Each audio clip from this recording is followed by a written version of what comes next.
Arutwo cukuru-inĩ wa Pueblo, Kiambu nĩ mahandĩte mĩtĩ kũhĩtũkĩra ũteithio wa gĩkundi kĩa andũ a wendi mwega gĩa Saidika, bengi ya KCB ũnyitanĩri-inĩ na kambuni ya Royal Media Services hamwe na ikundi ingĩ. Ikundi ici ciugĩte ikinya rĩrĩ nĩ rĩa gũteithia gũtũngania mũigana wa mĩtĩ na mĩtitũ ĩrĩa thirikari ĩratanya kũhanda gũgĩkinyĩria mwaka-inĩ wa 2032.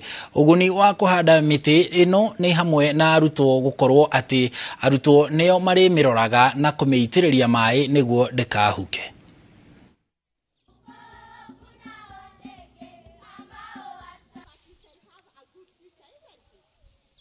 We are an online fundraising platform which enables people to actually raise funds for different causes and also to make the fundraising effort a bit effortless and easy. So right now we have managed to partner with Revitalize, and through this initiative they've managed to embark on a tree planting exercise in schools, and today we are here with them to showcase the efforts in terms of what the platform can do in terms of consolidating funds and being able to raise funds for such initiative. This is what we are doing.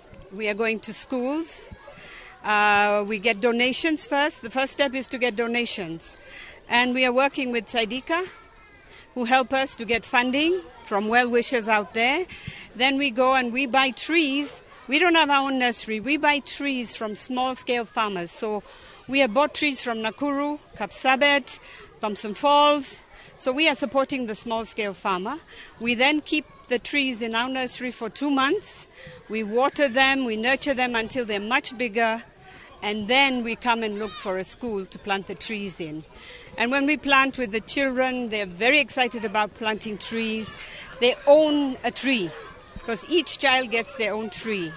And what they do is they plant the tree, they pray for the tree, and then they water that tree the rest of the years while they're in that school.